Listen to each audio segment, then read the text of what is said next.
തൻ്റേതായ ഒരു വിഷനുള്ള ഡയറക്ടറാണ് ജെയിംസ് ഗൺ. ഒരു ഘട്ടത്തിൽ മാൻ ഓഫ് സ്റ്റീലിൻ്റെ സീക്വൽ സംവിധാനം ചെയ്യാൻ അവസരം ലഭിച്ചപ്പോൾ അതിനേക്കാൾ തനിക്ക് താല്പര്യം സൂയിസൈഡ് സ്ക്വാഡ് ആണ് എന്ന് പറഞ്ഞ ആളാണ് പുള്ളി.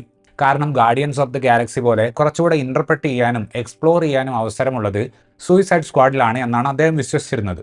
സോ അങ്ങനെയുള്ള ജെയിംസ് ഗൺ ഒരുക്കിയിട്ടുള്ള പുതിയ സൂപ്പർമാൻ സിനിമ, ഇതിൻ്റെ ആദ്യത്തെ പേര് സൂപ്പർമാൻ ലെഗസി എന്നായിരുന്നു. അപ്പോൾ ഈ സിനിമയിലേക്ക് വരുമ്പോൾ ഇതിൻ്റെ ട്രീറ്റ്മെൻറ്റ് വളരെ ഗഡ്സി ആണെന്ന് പറയാതെ വയ്യ. സ്ഥിരം പരിപാടിയായിട്ടുള്ള ഒറിജിൻ സ്റ്റോറി ചെയ്യാതിരിക്കുകയും പിന്നെ പുതിയ കാലഘട്ടത്തിനനുസരിച്ച് സോഷ്യൽ മീഡിയ ഒക്കെയുള്ള ഒരു സെറ്റിങ്ങിൽ സൂപ്പർമാനെ പ്ലേസ് ചെയ്യുകയും ചെയ്യുന്ന ഈ സിനിമ ക്വർക്കിയുമാണ്. അതേസമയം നമ്മൾ പ്രതീക്ഷിക്കാത്തൊരു ജിയോ പൊളിറ്റിക്കൽ ലെയർ ഈ സിനിമയ്ക്കുണ്ട്. രണ്ട് രാജ്യങ്ങൾ തമ്മിലുള്ള യുദ്ധത്തിൻ്റെ പശ്ചാത്തലത്തിലാണ് കഥ നടക്കുന്നത്. ഇതിൽ സൈനിക ശക്തി കൊണ്ട് പിന്നിൽ നിൽക്കുന്ന രാജ്യത്തിനെ സൂപ്പർമാൻ പിന്തുണയ്ക്കുന്നു. അത് അമേരിക്കയിൽ പവറിലുള്ള ആളുകൾക്ക് അത്ര പിടിക്കുന്നില്ല. യുദ്ധം കൊണ്ട് ആയുധ കച്ചവടത്തിലൂടെ പണം ഉണ്ടാക്കാൻ നോക്കുന്ന ലെക്സ് ലൂഥറിന് ഏത് വിധേനയും സൂപ്പർമാനെ ഈ ചിത്രത്തിൽ നിന്ന് ഒഴിവാക്കണമെന്നാണ് താല്പര്യം. അതിനുവേണ്ടി അയാൾ ചെയ്യുന്ന കാര്യങ്ങളും അത് തരണം ചെയ്യാൻ വേണ്ടി സൂപ്പർമാൻ ചെയ്യുന്ന കാര്യങ്ങളുമാണ് നമ്മൾ ഈ സിനിമയിൽ കാണുന്നത്. ഞാൻ ആദ്യമേ പറഞ്ഞതുപോലെ ഇതൊരു ഒറിജിൻ സ്റ്റോറി അല്ല. സ്പൈഡർമാൻ ഹോം കമ്മിങ് ഒക്കെ പോലെ പടം തുടങ്ങുമ്പോൾ സൂപ്പർ പവർ ഉള്ള ഹീറോയെയാണ് നമ്മൾ കാണുന്നത്. റുട്ടീനായിട്ട് നമ്മൾ കാണുന്ന പല സീനുകളെയും ഒഴിവാക്കി കാര്യത്തിലേക്ക് കടക്കാൻ തുടക്കത്തിൽ തന്നെ ഇത് സിനിമയെ സഹായിക്കുന്നുണ്ട്. ഒറിജിൻ സ്റ്റോറി സംഭവങ്ങളിൽ വരുന്ന എലമെന്റുകൾ സിനിമയുടെ ബാക്കി ഭാഗങ്ങളിൽ പല സ്ഥലത്തായിട്ട് ജെയിംസ് ഗണ്ണ് പ്ലേസ് ചെയ്യുന്നുണ്ട്. ചില ക്യാരക്ടർ ഡൈനാമിക്സ് എല്ലാം റീ ഇമാജിൻ ചെയ്തുകൊണ്ട് ഹ്യൂമർ സൃഷ്ടിക്കുന്ന രീതിയാണ് ജെയിംസ് ഗണ്ണിന്റെ ഒരു സിഗ്നേച്ചർ സ്റ്റൈല്. അതിന്റെ സംഭവങ്ങൾ നമുക്ക് ഇവിടെയും കാണാൻ സാധിക്കും. പൊതുവെ സൂപ്പർ ഹീറോ യൂണിവേഴ്സ് പടങ്ങൾ ചെയ്യാത്തൊരു പരിപാടി ഈ സിനിമ ചെയ്യുന്നുണ്ട്. അതായത് ആദ്യത്തെ പടത്തിൽ തന്നെ ഒന്നിലധികം സൂപ്പർ ഹീറോകളെ പ്രേക്ഷകർക്ക് കാണിച്ചു കൊടുക്കുക എന്നത്. പിന്നെ വേറെ ഇൻട്രസ്റ്റിംഗ് ആയി തോന്നിയ ഒരു സംഭവം, സിനിമാ വേർഷനിൽ അധികം എക്സ്പ്ലോർ ചെയ്യപ്പെടാത്ത കഥാപാത്രങ്ങളെയും സ്റ്റോറി എലമെന്റുകളെയും ഇവിടെ കുറച്ചധികം ഉപയോഗിക്കുന്നുണ്ട്.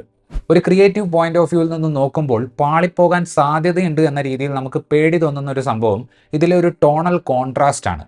ഒരു വശത്ത് ഇപ്പോൾ നടക്കുന്ന ഇസ്രായേൽ പാലസ്തീൻ പ്രശ്നത്തിന് സമാനമായ ഒരു എത്തിക്കൽ ഡിബേറ്റ് സിനിമയിൽ നടക്കുന്നുണ്ട്. അതേസമയം തന്നെ ഹ്യൂമർ നിറഞ്ഞ ആംബിയൻസിൽ സൂപ്പർമാൻ ഒരു കൈജുവിനെ ഫൈറ്റ് ചെയ്യുന്നുണ്ട്. ഒരു guardians of the Galaxy vibe കിട്ടുന്ന ഏരിയയാണത്. ഇത് രണ്ടും പോരാഞ്ഞിട്ട് ഒരു പോക്കറ്റ് യൂണിവേഴ്സ് പരിപാടി ഇതിലുണ്ട്. അതിൽ സീരിയസ് ആയ ഡ്രമാറ്റിക് മൊമെന്റുകൾ മുതൽ വളരെ തമാശ നിറഞ്ഞ കാര്യങ്ങൾ വരെ സംഭവിക്കുന്നുണ്ട്. ഇതിൻ്റെ എല്ലാം ഒരു മിഡിൽ ഗ്രൗണ്ട് കാണുക എന്ന് പറയുന്നത് സാമാന്യം റിസ്ക് പിടിച്ചൊരു പരിപാടിയാണ്. പക്ഷേ അത്യാവശ്യം സ്റ്റൈലിഷ് ആയിട്ട് കൊറിയോഗ്രാഫി ചെയ്തിട്ടുള്ള ചില ഫൈറ്റ് സീക്വൻസുകളിലൂടെ പടം അങ്ങോട്ട് എലിവേറ്റ് ആകുന്നുണ്ട്. അങ്ങനെ എലിവേറ്റ് ചെയ്യുന്ന ഒരു സീനാണ് ലൂഥറിന്റെ സൂപ്പർ സോൾജേഴ്സിനെ സൂപ്പർമാൻ ഡീൽ ചെയ്യുന്നത് കാണിക്കുന്ന സീക്വൻസ്.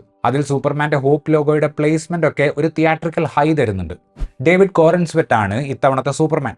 സിനിമയിൽ ഒരു ഘട്ടത്തിൽ ലൂയിസ് ലെയ്ൻ ചോദിക്കുന്നുണ്ട്, ഇയാളിങ്ങനെ എല്ലാവരെയും വിശ്വസിക്കുന്ന ഭയങ്കര ഒപ്റ്റിമിസം ഉള്ള ഒരാളാണല്ലോ എന്ന്. ആ ഒരു ഡിസ്ക്രിപ്ഷന് ചേരുന്ന രീതിയിലുള്ള സോഫ്റ്റ് ആയിട്ടുള്ള സൂപ്പർമാനെയാണ് നമുക്ക് ഇത്തവണ കാണാൻ സാധിക്കുന്നത്. ആ ഒരു സോഫ്റ്റ്നെസ്സിന് പ്രാധാന്യം കൊടുക്കുന്നത് കൊണ്ടാണെന്ന് തോന്നുന്നു മസിൽ തള്ളി നിൽക്കുന്ന രീതിയിലുള്ള കോസ്റ്റ്യൂംസ് അല്ല ഇത്തവണ കൊടുത്തിട്ടുള്ളത്. മുഖത്ത് കാര്യമായ ഭാവഭേദങ്ങളൊന്നും വരാത്ത രീതിയിൽ കമ്പോസ്ഡ് ആയിട്ടുള്ള ഒരു സൂപ്പർമാനെ ആയിരുന്നു ഹെൻറി കാവിൽ അവതരിപ്പിച്ചതെങ്കിൽ ആ ഒരു സോണിലേക്ക് വല്ലപ്പോഴും മാത്രം പോകുന്ന ഒരു സൂപ്പർമാനെയാണ് ഇത്തവണ നമുക്ക് കിട്ടുന്നത്. റേച്ചൽ ബ്രോസ്നഹനാണ് ലൂയിസ് ലൈൻ ആയിട്ട് വന്നിട്ടുള്ളത്. തർക്കിക്കുന്ന സംസാരപ്രിയയായിട്ടുള്ള ലൂയിസിനെയാണ് നമുക്കിവിടെ കാണാൻ സാധിക്കുക. ലെക്സ് ലൂഥറായിട്ട് വന്നിട്ടുള്ള നിക്കോളാസ് ഹോൾട്ടിന് സാമാന്യം നല്ല ലെങ്ത് ഉള്ള വില്ലൻ റോൾ തന്നെയാണ് കിട്ടിയിട്ടുള്ളത്. പുതിയ കാലഘട്ടത്തിൽ എല്ലാം കൺട്രോൾ ചെയ്യാൻ ആഗ്രഹിക്കുന്ന അധികാരമോഹിയായിട്ടുള്ള കോർപ്പറേറ്റ് ഭീകരനായിട്ടുള്ള ആ ഒരു എക്സെൻട്രിക് കഥാപാത്രത്തെ ഓവർ ആക്കാതെ അവതരിപ്പിക്കാൻ പുള്ളിക്ക് സാധിക്കുന്നുണ്ട്.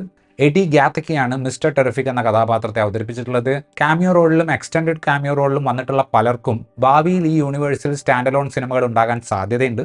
ക്രിസ്റ്റഫർ റീവിൻ്റെ കാലത്തെ സൂപ്പർമാൻ സിനിമകളുടെ ഒരു വിഷ്വൽ ഫീല് പല സ്ഥലത്തും ഈ പുതിയ സൂപ്പർമാൻ ഉള്ളതുകൊണ്ട് ഒരു നൊസ്റ്റാൾജിയ ഫാക്ടർ സിനിമയ്ക്ക് ഗുണം ചെയ്യുന്നുണ്ട്.